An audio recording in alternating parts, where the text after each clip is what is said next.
Evening, everyone. I'm in my Steven Seagal era, which I've been in for 45 years because I'm an expert in this. I run on the treadmill at the gym, and I guess I'm doing it wrong because now my leg hurts whenever I stand. So, uh-oh. I also had a migraine on Monday, which interestingly coincided with my discovery of Casey Handmer's blog. So I can only assume those are correlated because he's very stupid. But we'll get going. So this is my contractually obligated Starship IFT Flight 3 video where I talk about it again. What did I say? I wrote notes down what I was going to do because I forget things. That happened like a month ago now, I guess. So I think the first thing I'm going to start with, what was my actual prediction? Because I didn't say it in the last video. What was my prediction for IFT-3? I thought it'd actually go pretty well up until re-entry. I thought re-entry would be the only issue with it. Oops. So that was my prediction, and I guess that was optimistic. So I guess to start off, we'll start with some of the good things because I'm going to rip the Band-Aid off with this by calling it a failure. Because there was some really nice imagery from this flight. The SpaceX does really good on their visual side with their presentations and their live streams. So if you haven't seen video or images of this flight, go look for them. They're actually pretty nice. But pretty pictures do not make a successful flight. So now, because I know I've already gotten very, very angry comments now, people going screaming and crying at me for calling it a failure, why is this a failure? Okay, so everything worked, I mean, as far as we can see visually, up until staging. So Super Heavy did boost back. It actually survived boost back this time. It didn't blow itself up right away. But it did appear to shut down the boost back burn early, and it was off course when it finally splashed down.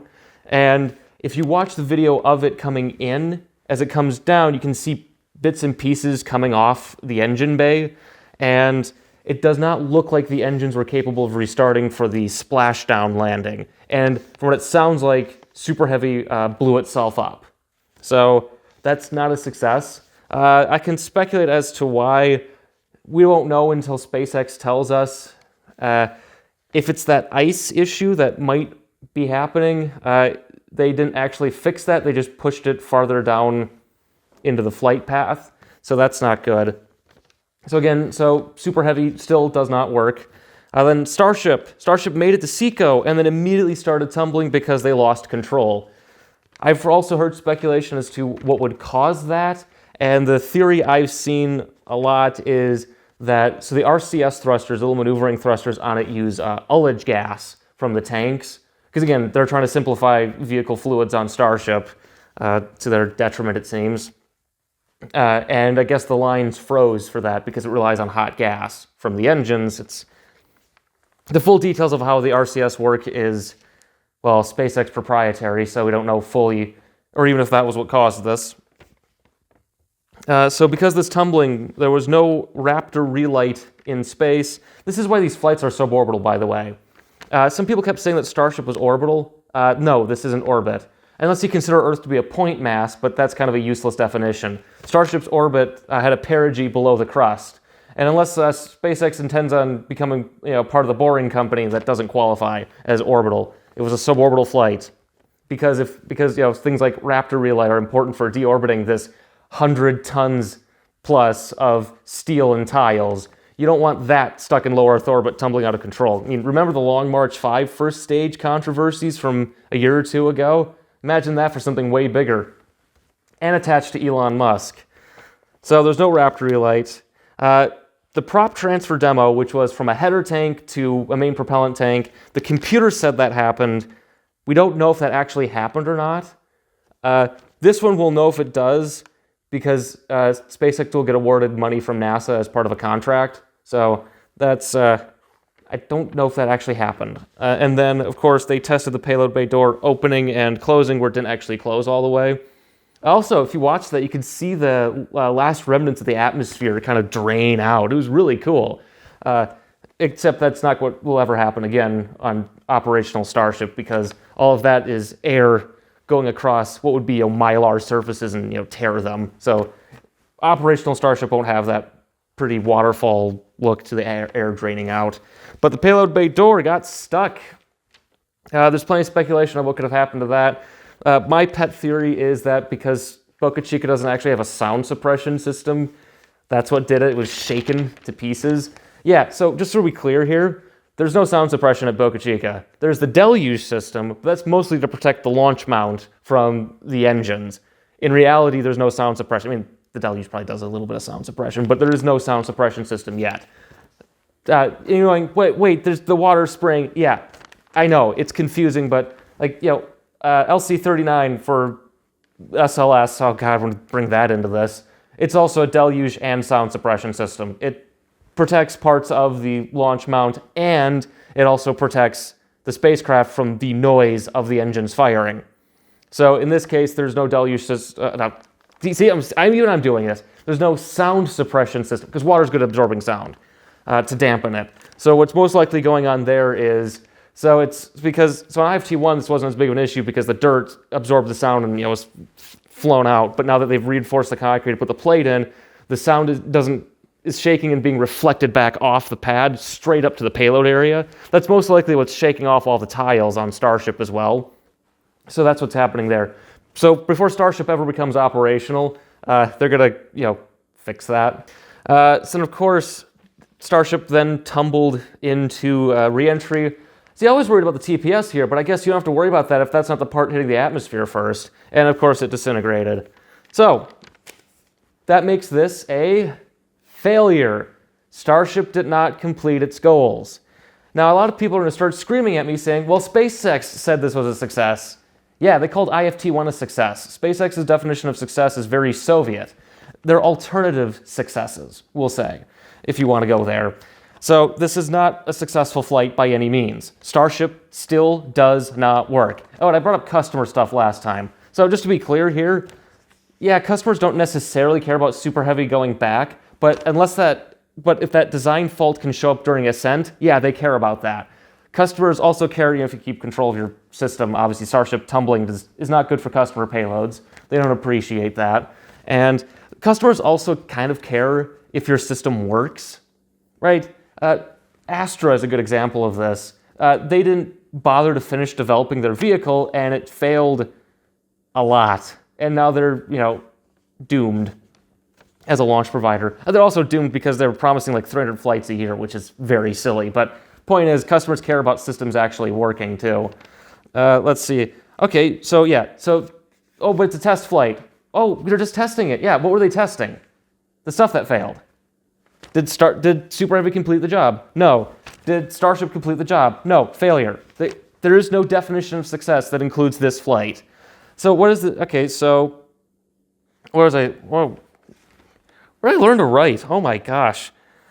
Oh, so another one I've seen is, but this is iterative development. It's like the 1960s.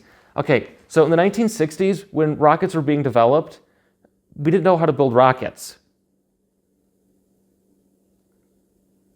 And the iterative development isn't inherently bad, it isn't inherently good. The problem is, I think SpaceX overestimated the value of iterative development for Starship and decided to ignore very basic things in getting it to work. So it's not really being iteratively improved, especially if, let's say that the ice issue is what's causing the problems with Raptor relight. That's a design flaw built into the engine that they added. How's that? You're iterating it. What are you iterating here? Is it improving it? No, you're making it worse. So it's not really working. The note here is, stop screaming at me. I'm dead serious. Don't stop screaming at me for calling this a failure. You're not going to change my mind on this. There is no definition of success that includes this. Because I'll tell you this, there's a very dark path I could go with this definition of success that you don't want to go down, and I don't want to go down. It's not a success. It's a failure. Starship's at 0 for 3. Okay, Mr. Smarty Pants, how would you do this? That's what I wrote down here, so I remember to bring this up. I was going to talk about this more in depth, but I'll just say this. If somehow I was put in charge of the Starship program back when, I won't build Starship, but if I was doing this, I'd have developed it more conservatively, to run more better trade studies. I would have built it more like Falcon 9, because it's weird. Falcon 9 was not built with this iterative development style that they're doing with Starship, and Falcon 9 has only ever had, I think, one in-flight failure.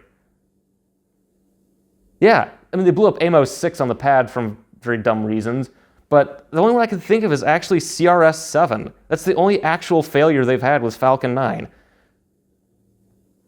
Weird. Yeah, just SpaceX committed themselves to a design process and that they underestimated how challenging it would be. And I think they also underestimated how challenging Starship would be to build and develop. There's a lot wrong internally with the Starship program, I think. And there's people I interact with who actually work adjacent to SpaceX or are more knowledgeable on the subject than I am on the Starship program. And there's a lot of issues with Starship, mostly being SpaceX's internal culture is pretty bad. They're a company that everyone wants to work for when they're a college student, and then they get the job there and they work for 2 years and then leave because pay's bad and workplace is bad. Well, that means you end up with people with no experience. No offense to young college students here, but when you don't have experience, it does show up in these things. So that's probably what's going on there. And no one stays long enough to have internal know-how for things and different parts of the program. So you're dealing with people who, they're going to make some mistakes because it's just they're new at what they're doing, trying to inherit problems from previous people who left, who might also have no experience. And the people who made Falcon 9 work are no longer working on Starship, or they just aren't working on it in the first place. It's a massive issue. It's all SpaceX's fault. There's no one here to blame but them. What else did I write here? Obviously, this is part of Artemis. It's HLS. I've heard this is going to that it's just every flight failure is another flight they have to do to fix this, which is another few months delay. It's more problems being pushed later and later into this program. This is the long pole for Artemis. Stop being weird. I keep saying that. But again, the reactions to these flights they're so interesting to me because it's watching people who have an imagined version of what's going on, trying to reconcile their imagined version of this with what's really going on. The Starship's not bringing people to Mars. This isn't going to make life multiplanetary. We're nowhere near that. Starship failing again is not going to make us multiplanetary. It's not. It's just so weird. I have thoughts on that. I'm not going to keep going with this because it's 9:51 p.m. and I need my ugly sleep. Shouting at me is not going to fix this. I get tired of people screaming at me. I'm just putting that in there. Please stop screaming at me for this. I have a very reasonable opinion here. Okay. So what else is here? So yeah, it's just this program's not going well. SpaceX overestimated what they could do with it. A lot of people who support the Starship program this blindly, I think they're projecting a lot onto it, personally. But again, I'm not a psychologist. I'm not here to be mean to anybody about. Okay, I am being slightly mean when I say this, but I think a lot of people are projecting their own fantasies onto this thing. So that's why you're all screaming at me. Let's see. My faith in SpaceX to actually deliver Starship for Artemis is dwindling. Again, if this wasn't related to Artemis, I wouldn't be talking about it still. Starship's going to end up being a Starlink deployer. That's most likely what's going to end up doing for most of its life as a launch system, if SpaceX ever gets it to work. So that's it. There's nothing really much to add on because screaming at me won't help. Because you should be screaming about that SLS children's book that came out on Tuesday. My goodness, that's something that really matters. I mean, we gotta stop. We gotta stop doing that. Stop being weird. Go do something else. And I'm serious, if you find yourself getting mad over a children's book about SLS, there's grass outside. Go touch it, as they say. Stop being weird. Okay? You might have an unhealthy relationship with this subject if you find yourself, one, screaming at me for calling Starship a failure because it's still failing. It's a failure. It didn't work. Okay? What do you want me to say? Oh, it's a success. Tumbling out of control is actually successful. That's great. No. Okay? Gotta write scripts because I'm just rambling here. I swear there's 5 more things I wanted to bring up, but now I'm not. And I hope I get everything I wanted to say and it comes out clearly. This is the one problem with rambling. Is there anything else I want to add, me? Oh, if you hear that weird, like, noise, it's the cable. Like, I'm going to tug on it now. That's what's causing that. Is there anything else I want to add? Yeah. So again, I want to do a full video on this eventually in like 20 years when I finally get to it. But I think some people have a really unhealthy relationship with spaceflight, especially around SpaceX. And that's crinkly paper. I like the sound of crinkly paper. So go do something else. I'd advise you, if you find yourself in this position where you're calling a children's book about SLS child abuse. I saw that, by the way, by a space industry like policy expert and consultant. Yeah, you're normal. And screaming at me, calling anyone who dares question what SpaceX... Oh, and by the way, SpaceX calls it... I already said this, but SpaceX calls it a success because they don't want to ever admit failure, because it makes them look bad. It also helps them with their propagandizing, because now everyone thinks that everything's a success. I saw normal people saying, what's a success? No, not success. Starship doesn't work. So as a final note, I probably won't be talking about IFT-4, so I'll see you next month to talk about IFT-4.